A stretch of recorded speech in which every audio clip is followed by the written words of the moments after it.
मोकामा में ललन सिंह के खिलाफ अनंत सिंह चुनावी मैदान में है, लेकिन अब ललन सिंह और ललन सिंह के बीच में लड़ाई शुरू हो चुकी है। एक वो ललन सिंह जो जदयू के राष्ट्रीय अध्यक्ष हैं और दूसरे वो जदयू के सदस्य थे और वो भारतीय जनता पार्टी के टिकट पर चुनाव लड़ रहे हैं। अब दोनों लोग मैदान में हैं, लेकिन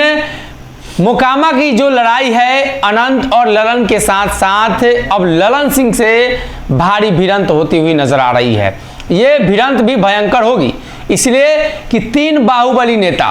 और सूरजभान सिंह भी वहां हैं, तो मतलब है कि 4 बाहुबली नेता एक ही जगह पर। कहीं ना कहीं मोकामा की लड़ाई अब एक बार फिर से पुराने दौर में जा चुकी है, जब मोकामा से दिलीप सिंह, सूरजभान सिंह और कई अन्य लोग चुनाव लड़ा करते थे। जो मामला ताजा निकलकर सामने आ रहा है, त्रिकोणीय मुकाबला मोकामा में हो चुका है और 3 मुहानी पर यह मामला इस तरीके से अटका है कि कई नेताओं की साख दांव पर लग गई है, जिसको लेकर अब ललन सिंह ने बड़ा बयान दिया है। दरअसल फेसबुक पोस्ट देखिए, उन्होंने लिखा है, राजनीति में विपक्षी स्वघोषित सरकार अपनी हार देखकर उनके समर्थक जदयू के नेता अरुण सहनी, जदयू के पूर्व जिला अध्यक्ष दिलीप पटेल और समर्थक द्वारा राज्यसभा सांसद माननीय शंभू पटेल जी द्वारा त्रिमुहानी में जनसंपर्क के दौरान अभद्रता की गई, जिसकी मैं कठोर निंदा करता हूं और अपने समर्थकों से शांति की अपील करता हूं। साथ ही विपक्षी को आगाह करता हूं कि मेरा संयम की परीक्षा न ले, चुनाव में मतदाता को अपना अधिकार प्रयोग करने दे और मोकामा में शांति के लिए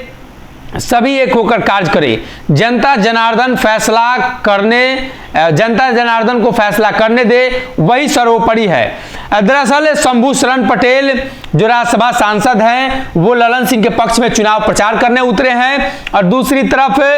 जनता दल यूनाइटेड के जिला अध्यक्ष, पूर्व जिला अध्यक्ष और कई नेता उतरे हैं। तो त्रिमुहानी में जनसंपर्क के दौरान दोनों गुट में भिड़ंत हो गई है और यह भिड़ंत इस कदर कि ललन सिंह ने धमकी दे डाली है जदयू के राष्ट्रीय अध्यक्ष ललन सिंह को,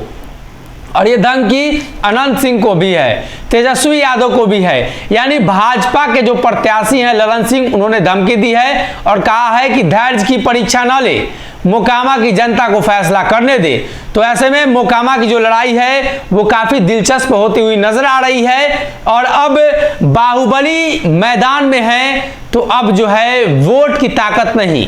बाजूबल की ताकत मोकामा में दिखाई देगी। मोकामा में एक बार फिर से बंदूक की ताकत दिखाई देने वाली है और ये आगाह करना सब कुछ स्पष्ट करता है कि मोकामा एक बार फिर से पुराने दौर में जा रहा है। 2 दशक पुराना मोकामा एक बार फिर से दोहराया जा रहा है और कहीं ना कहीं अनंत सिंह के समर्थन में ललन सिंह चुनावी मैदान में हैं, तो जदयू के तरफ से भी जितने नेता हैं वो अनंत सिंह के लिए चुनाव प्रचार में अब जोर शोर से लग गए हैं। दूसरी तरफ ललन सिंह के समर्थन में सूरजभान सिंह हैं, तो कहीं ना कहीं ये चीजें स्पष्ट है कि मोकामा की लड़ाई अब 3 मुहाने पर आ चुकी है और 3 मुहानी में जो दोनों गुटों के बीच भिड़ंत हुई है, वो भिड़ंत अब कहीं ना कहीं सार्वजनिक तौर पर मोकामा में धीरे धीरे फैलने लगी है और सोशल मीडिया के जरिए ललन सिंह ने आगाह किया है और कहा है कि धैर्य की परीक्षा न ले। आने वाले दिनों में मोकामा में शांति की अपील भी कर रहे हैं, लेकिन देखना यह होगा कि हमेशा से बाहुबलियों के लिए चर्चा में रहने वाला मोकामा क्या एक बार फिर से इस चुनाव में अपने बाहुबल को दिखाएगा। तो देखना यह होगा आने वाले दिनों में मुख्यमंत्री नीतीश कुमार की जनसभाएं होती हैं, क्या कुछ परिवर्तन मिलता है और खास तौर पे योगी आदित्यनाथ